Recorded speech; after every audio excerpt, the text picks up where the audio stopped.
when you look at the demographics of incontinence, 77+% of people who have UI are women. So it's not an issue it's just sort of inherently not received as much attention, I think, in terms of innovation and improvements. And it's certainly a category where innovation that works for men doesn't necessarily work for women, and vice versa, right? There's been a lot of innovation around just like sheer absorbency, but very little innovation around skin health. Welcome to Reclaim, a podcast powered by Future Digital. I'm Destinee Berman, founder and CEO of Future Digital, where we partner with venture-backed health, wellness, and family brands to scale with trust. Each episode, I sit down with founders and growth leaders to uncover two things: the story behind the brand and the decisions behind the growth. Let's get into it. Welcome, Alex and Mia. We already started off having a great conversation off reporting, so we're going to jump right in here. I thought it would be great to start with the vision, the birthing of Attention Grace. We'll dive into both of your backgrounds in terms of how we arrived here, but maybe we can start with what sparked the birthing and this incredible journey that you have both kicked off together. Oh, thanks. And I guess I'll start because that was my founder's journey, I suppose, into this. So before starting Attention Grace, I had owned a footwear and apparel company for about 17 years, I think. And I was in the children's footwear space, and I was winding it down, selling it to another children's apparel company. And as I was doing that, I was home having lunch with my mom, and what I did on a fairly regular basis. And my mom that afternoon was coming out of the bathroom, stuffing her gray Depends into the plastic sleeve. The newspaper came in, and I thought, my mom was this like incredibly elegant, elevated woman, was still she was 89 years old at the time, was still shopping at Saks and, driving to Whole Foods to get her groceries. And, she get her hair blown out every week. She just led a very sort of, as Alex and I always say, like the life that we want to lead for 89 or be able to lead. And, to see her coming out of the bathroom and that sort of having this sort of degrading, unsophisticated experience was sort of my moment to come home. And, I said to Alex, I was like, gosh, I was home and I didn't know my mom struggled with incontinence. I know your dad does, but this is like, it's such a degrading experience for someone as they age. And when I had come home that afternoon, Alex was unpacking the Alex company box with diapers and wipes and everything that was free of, because we had young children that were still in diapers at the time. And so as she was doing that, I was thinking to myself, that this is exactly what she needs. She needs, an elevated version of the Honors Company for her incontinence care. And that's where Alex was like, oh, that's kind of an interesting idea. And like, I don't know if I need to leave my legal practice for that, but she did. And sort of here we are. Got it. It happened that I was also watching my dad, who was, in his mid 80s at the time, also struggle with incontinence. And granted, he was, he sort of had different challenges than Mia's mom. But it was an issue that I was sort of very just aware of, and very physically aware of, right? And I was the one buying his products at this particular time too often. And so you could tell, one could tell if my dad was wearing a high quality product that I had bought for him, a premium product, versus if he was wearing something that his nursing home had supplied. I could tell from several feet away, right? You could tell from the smell, you could tell from the bulk, you could tell. And so I was sort of having that experience with him and just sort of witnessing how really humbling this condition can be. And then at the same time, we had these young kids, and it was, everything at that point was, our oldest was born in 2012. So I would say from 2012 forward, everything was about clean. Like, what are the chemicals I need to avoid? What do I need to be looking for in my products? And now the products that my kids are going to use and be exposed to, and all the things. And so that all kind of dovetailed with Mia coming home and having this aha moment. And we kind of, we knew that there had to be sort of a better way for women to deal with this issue. So timing came together in terms of the idea and the inspiration. It's not a sexy category, even if necessary. So walk me through the thought process around validating. I mean, the market size is certainly there, but doing the research, validating demand, and then saying, this is what and having the conviction to say, this is what we're going to commit to in this category. Yeah. That's right. So when we first started, we actually created like a fake company. And we put it up on Facebook, Facebook at the time, and like created some fake ads and, put them out there at a very low cost because we weren't, currently making any money. And so we, we're validating that way, and people were clicking on this random company looking for products that didn't actually exist. People kept telling us that like, oh, this woman is not on Facebook. She's not on Instagram. She's not digital. And we were like, yeah, she is. Like, because of course, not all women with incontinence are 89, right? And although fabulously, are one of the first people who ever DM'd us after we launched the Real brand was a woman who's 90. She was 92 at the time. Was the best. So we were just proving that we could find this customer efficiently, and that she was out there looking for a better solution. Well, and that's it. The comments came back is like, you could tell they were all anxious to find something else because the products that they were using were insufficient. They were irritating. They were bulky. They were, they weren't they were leaking. And so we knew by the commentary that was going on in those early ads that there were, even if it was just a handful, as an indicator that there had to be more people out there that were struggling with this and were looking for better solutions. And why do you think at that time there hasn't been better solutions? Because on one hand, when there's no competition, that's a signal. And then on the other hand, when there is this large space or gap in the market, that's also a signal. So I'm curious what you think was driving that. Is it just because it's a category, or it's so I have an opinion on this one. I'll let Mia chime in, but I think when you look at the demographics of incontinence, like, okay, so it definitely impacts men. It was impacting my father, not at all to negate the significance of that population that is impacted by this condition. But 77+% of people who have UI are women. So it's not an issue it's just sort of inherently not received as much attention, I think, in terms of innovation and improvements. And it's certainly a category where, innovation that works for men doesn't necessarily work for women, and vice versa, right? There's been a lot of innovation around just like sheer absorbency, but very little innovation around like skin health and focus on materials that are touching your skin, that sort of thing. So I think that's a big piece of it. And look at the period care space too, right? Like that has only just evolved, and that impacts 100% of women. So it is mind blowing to me how long the period care space has taken to innovate. Yeah. I mean, and then menopause, right? Like think about menopause. That's only just now. Yes. Like we're here for it all, ladies. We're living through all of it. So true. And I looked at it from like a brand perspective where, you'd go to that shelf and you'd see only pink and purple. And there was no, and I thought of it more like where Harry's had innovated in the razor space where there was only Gillette or P&G and like Edgewell were the major players there, where Warby Parker had gone in, this was 6 years ago at this point, Warby Parker had gone in and, taken on Luxottica, and there's really only two major players in the frame space.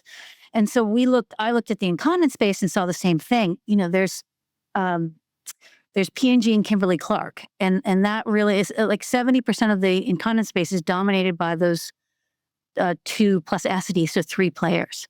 And so it struck me as a place to innovate because there was no one pushing innovation there from an insurgent standpoint. And so to me, it looked like there was an opportunity to do that. And so with that opportunity to innovate, how long did it take from the sparking of the idea to the first products being shipped? I'm curious if there was any internal dialogues around, are we the ones to do this? Why are we doing this? You've been on the founder journey, right?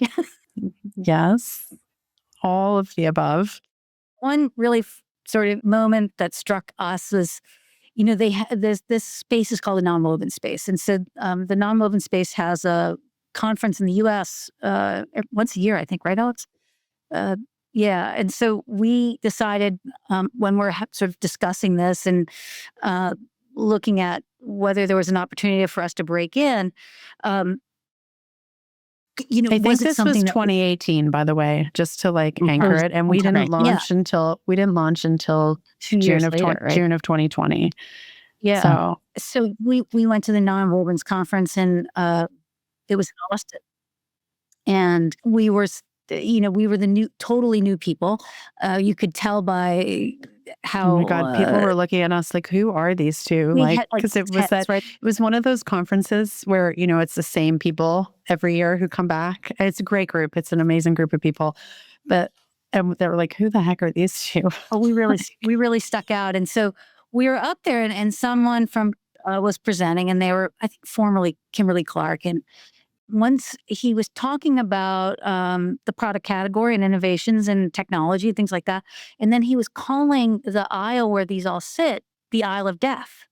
And so when Alex and I heard that, we both looked at each other and like, oh my God, this is the way industry people refer to this category and the people that shop this category, what they're shopping down this aisle. And that it's first of all, it's so disrespectful, right? And it was so offensive. We just we have to do it. And then this sort of came at a funny moment in the sense that you just said did you ever ask yourself what am I doing? Is this what am I doing?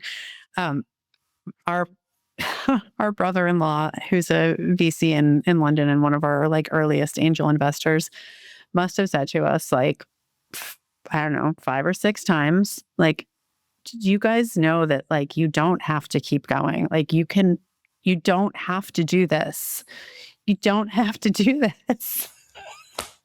We were just but we do. Anyway, we'll have to tease him about that when we see him tomorrow night. And when we learned that there's maybe a handful of major suppliers, and then when you have to, and you're building a new brand, you're thinking Alex and I were we have to have it has to be sustainable. No one can build a product these days that doesn't have sustainability as one of its core sort of foundational principles. And they had started their own company, but this company had at the forefront was sustainability and constantly developing products that and of course the elephant in the room is that these products are not disposable currently, but we are all working towards making them disposable. Compostable. But it was sustainability was a big part of it. And so we had to find a manufacturing partner that had that as one of their core tenets, and there aren't many of them. Got it. Okay. So it took a couple of years to get out to market. It did. And a very expensive consultant. Well, because do you remember the first day we arrived at the factory? They were just oh, who I... It's a common theme. I mean, it was hilarious. I mean, it was really hilarious, but it's very cool because now this whole, the team that we've put together, we've been working with, it's been the same core group for the last 7 years. So it's been, I don't know, a really exciting journey to kind of go from that, who the heck are you, to a legitimate brand. Well, I think it'd be worth actually taking a moment to brag about your product differentiation and what is it that you really focus on, including skin comfort, right? Because how did you decide what to really have Attention Grace's products be different and also commit to that, because there are always trade-offs in product development. So I think that would be interesting for others to learn about. Yes. Yeah. I think I would sum it up. It all kind of anchors nicely around kind of a funny early story as well. In that, so when Mia came home and had this idea, I was sort of anchored around organic cotton period products, cotton baby diapers, cotton. That was just sort of like where as a shopper, my mentality was anchored. And so we sort of very naturally were like, well, why don't we just do the same thing for incontinence, right? Like that's a reasonable place to start. Let's start from cotton construction and then see how we can improve it. And I mean, we went reasonably far down that path, Mia, right? I mean, we had a couple of meetings, dinners with some significant suppliers. And then it was only when we were introduced to this an amazing woman. Her name's Connie Maddox. Actually, no, strike that. This was Linda, Mia, right? Was this Linda? Yeah, sorry. So this was Linda. She was introduced to us through just a network, someone that we had met at that conference down in Austin, right?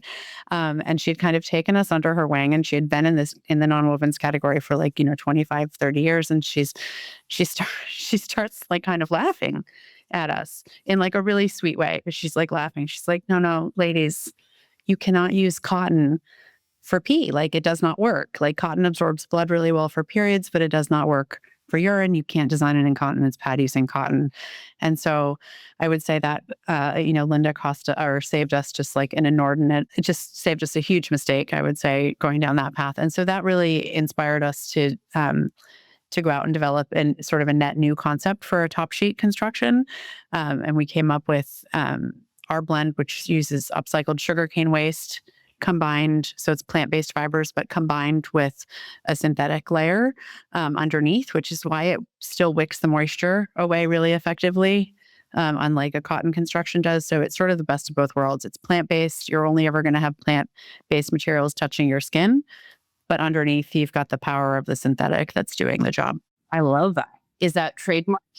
No, or patent. It is not, unfortunately not patented by us or anyone else, not patentable. Yes, I see. Because that to me just makes so much sense. Yeah. Wow. All right.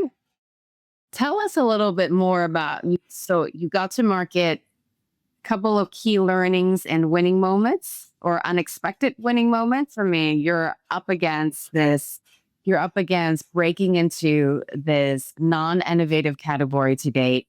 You're new to the space. We've heard a couple of times around folks asking, who are you both? So how was the breakthrough and unexpected wins early on? Well, just from a market landscape, P&G, Kimberly-Clark P&G, so always poised, depends. They don't have a direct-to-consumer model. So when we started as a direct-to-consumer brand, that was kind of novel. And so when and for consumer, that discretion is really so important, right? So here we are taking the learnings of all these new direct-to-consumer businesses, the Harry's, all the period brands, and bringing that to a category that didn't have a player like that. And so it allowed us to deliver this discrete product to these consumers at a really nice, in a really nice way. And so they didn't have to leave their home. They didn't have to get caught down the aisle with it in their shopping cart.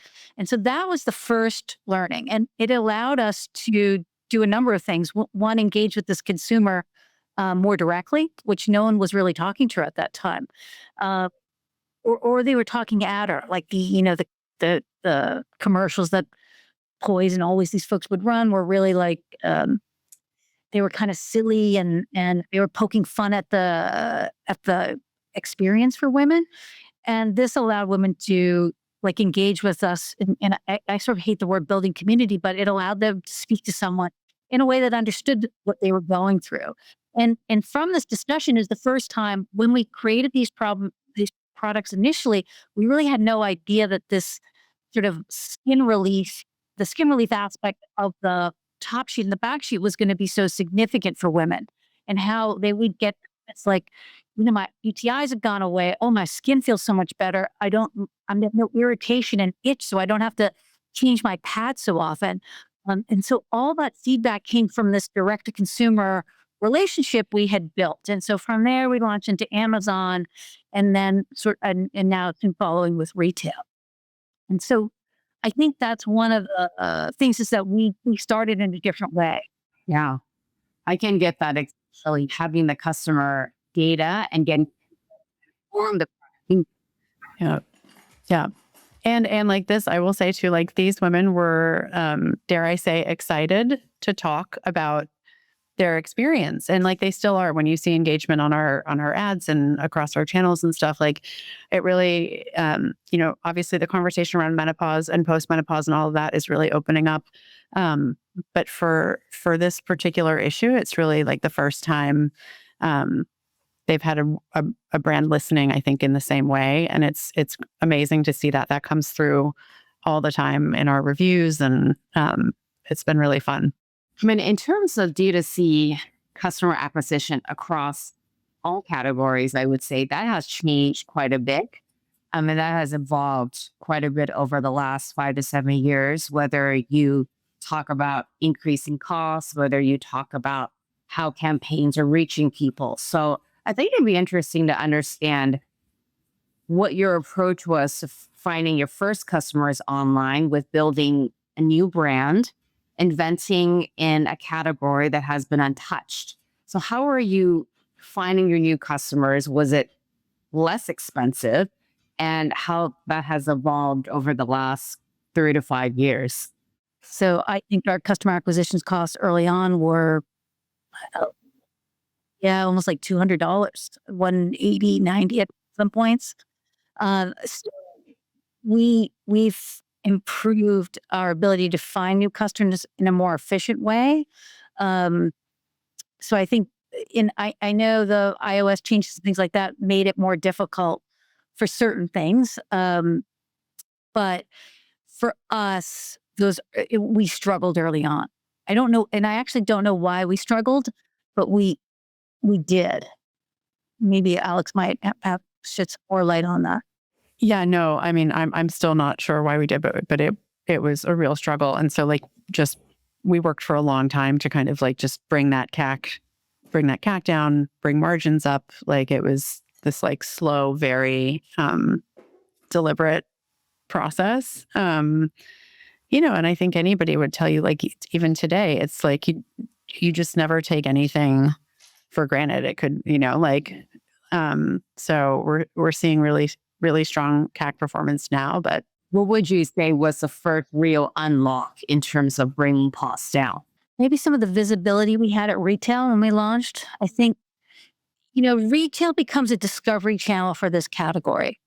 And it's not for every category, but certainly for this one.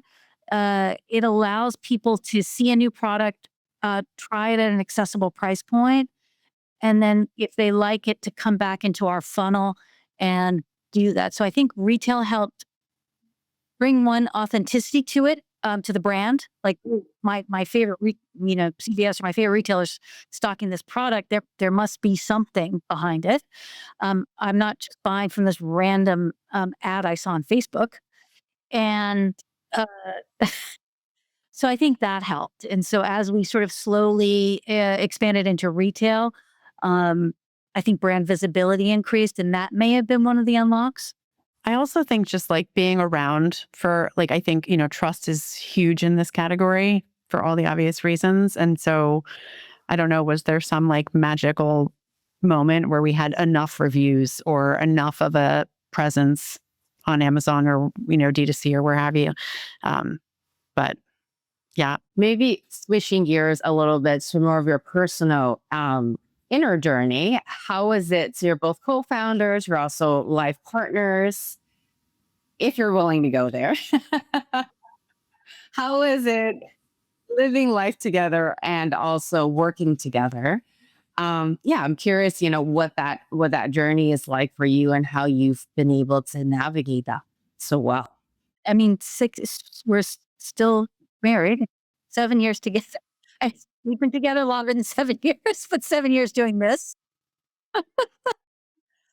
I think, we do often have to say to the kids, oh, we're fighting about work, not anything else. So we're nuns arguing about impassioned debate.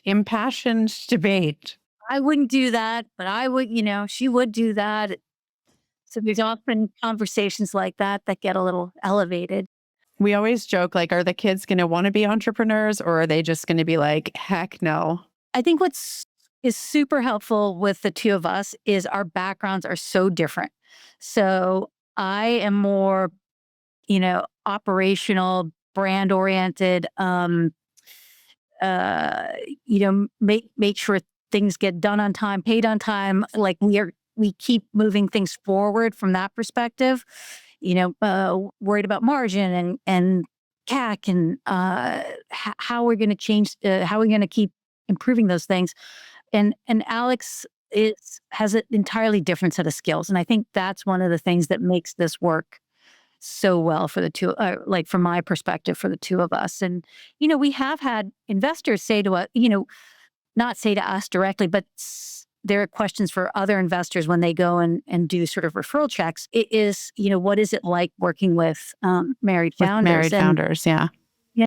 And fortunately, interestingly, a lot of our investors, their most successful companies are married founders or founders that are brother and sister or some sort of relationship like that.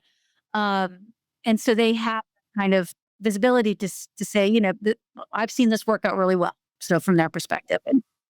And I think the other part of it is that we have so much invested in this together that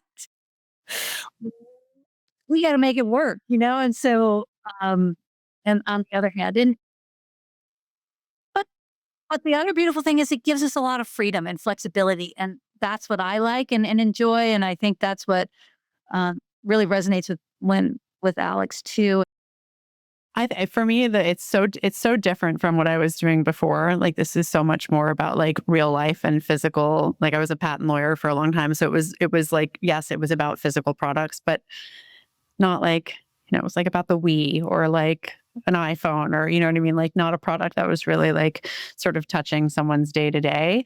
And so for me, it's just been that piece of it, and then like the creative side of building a company and like putting a team together and all of that, and the different people like you and your team that we get to work with. Like, it's just, that to me is so much fun. No, I can get that. So this is kind of a bigger topic. And there's a couple of, angles that we can kind of unpack here. But I guess really, like, how did you know that being an entrepreneur and a founder is part of your path? If I have opinions on, for some folks, this is what they're wired for. They've always known. Some folks, they find it accidentally, but I'm curious about that. And this kind of leads into just thinking about the company and how you align on the metrics. Is it the financial outcomes? Is it because it is rewarding? And is that enough of a conviction to drive one throughout the day? Your law has mentioned several times, we don't have to keep going. So it's just something that I've always been curious about unpacking with founders and entrepreneurs who've been doing this for a while.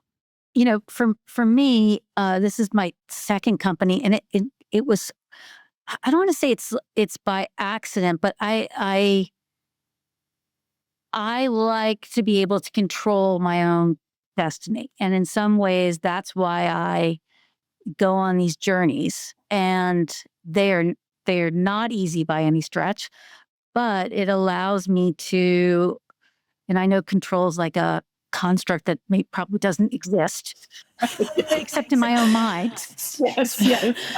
How much control are we really? Especially when you have a board. Right.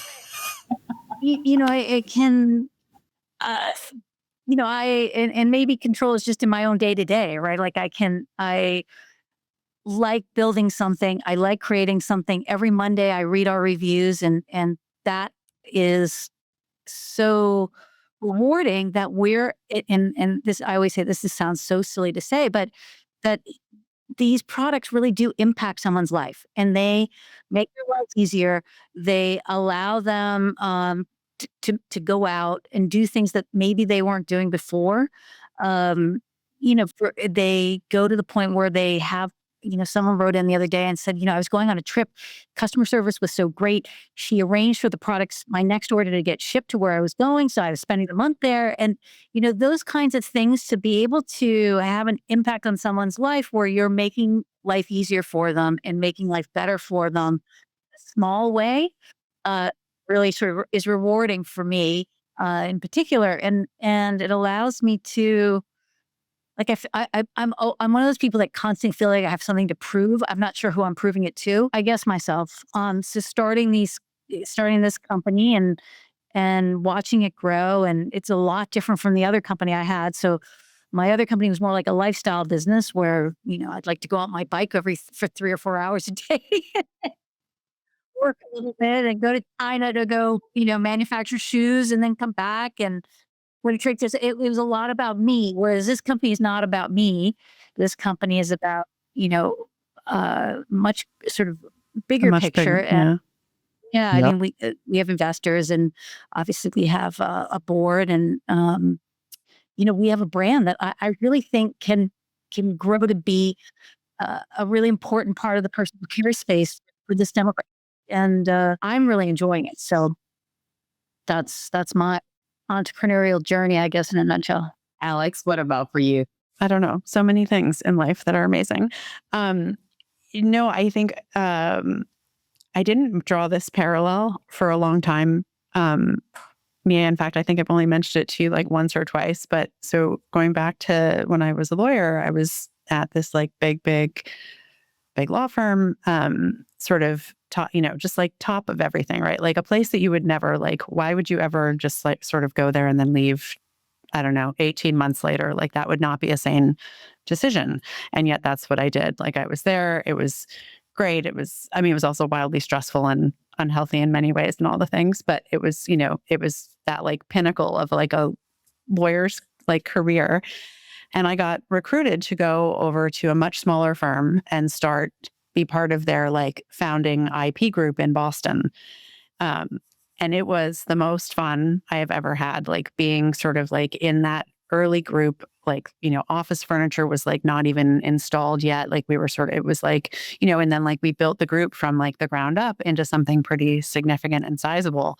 And that was super, super fun. And I didn't realize it at the time, but that was obviously somewhat entrepreneurial in and of itself. And then with this, I think I joke that Mia caught me at like a weak moment, in that I was like, I knew I wanted to get off the lawyer like treadmill, but I didn't know how or what that was going to look like. And I always wanted to do something that I felt was like more creative and more meaningful. And so this kind of checked all of those boxes. And I think it's so beautiful that you're both partners and able to support each other, because it is a deep journey, and it is, certain days you're questioning why you do this, but you're both supporting each other. And I think that that's so valuable and makes all the difference.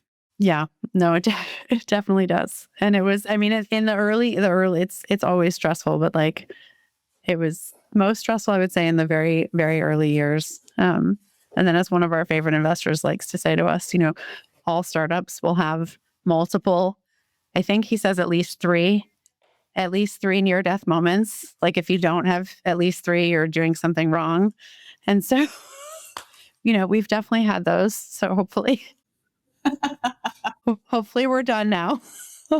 Well, I guess that probably leads to like that wrap up in terms of like what's next. Well, I guess there's a 2-part question here is, so what is your success metric if you want to share, right? There is the personal fulfillment, which we talked about, being on the founder journey into creation and being in control. How much of it is driven by, like, I know for myself, financial motivations are a key success metric. It's always been there for me when I started my businesses, and you can say that money is one component. To me, it's an important component. And so I'm keeping question. We have 4 kids. Did we mention that? Sorry? I said we have 4 kids. Did we mention that? I don't know if listening are 4 kids. Okay. 4 kids and a board. But Yeah, no, no, definitely. It has to be. I mean, it's a huge, luckily, I think for me, that goes hand in glove with sort of the bigger, I don't know, what I think is more the sort of more personally rewarding aspect of what we're doing, which is really trying to build a lasting brand in this category that has really been kind of, I don't know, overlooked, I would say, and, somewhat underserved for a while. So hopefully those two things work in tandem, yeah. And this sounds like this could be the expression of your life's work. Would you say that's accurate? Or I guess TBD, since there's many more years to go. I think Alex would say her 4 kids are the expression of her life's work, but TBD. Well, what's next for Attention Grace as a company, especially as you're continuing to innovate and build a lasting and enduring brand? go ahead, Alex. I'm sure I'll say something that I'm not supposed to. Oh, that's funny. So I would just say we do have a lot of fun product innovation coming down the pike this, over the next year plus. And I think just continuing to spread the word and find different ways to connect with women who are dealing with this issue, because we know when women find us, they are they're just, they tend to be really grateful. And so just looking for innovative ways to connect with women in our space. Yeah. No, I would agree. I think that we know from menopause conversations and all the innovations that are going on there that it's nice to see these women's health issues come to the forefront. And I think that we're sort of we're adjacent to all that. And for us, it's just really important that so many women struggle with incontinence that, we are able to provide products for them that will make their lives better. And I think continuing that, and like Alex was saying, we have some new products coming out that should make that journey even better for them. So we're excited about all that. Well, amazing. Thank you so much for sharing your story, your journey. And I'm excited to see what's next. Thank you for having us. Yeah, thanks for taking the time to spend with us. Appreciate it. Thanks for listening to Reclaim. If you're building a women's health, consumer wellness, or family brand, and you want a growth partner who understands trust-based categories, visit scalewithfuture.com. And if this conversation resonated, follow the show so you don't miss what's next. I'm Destinee Berman. See you next time.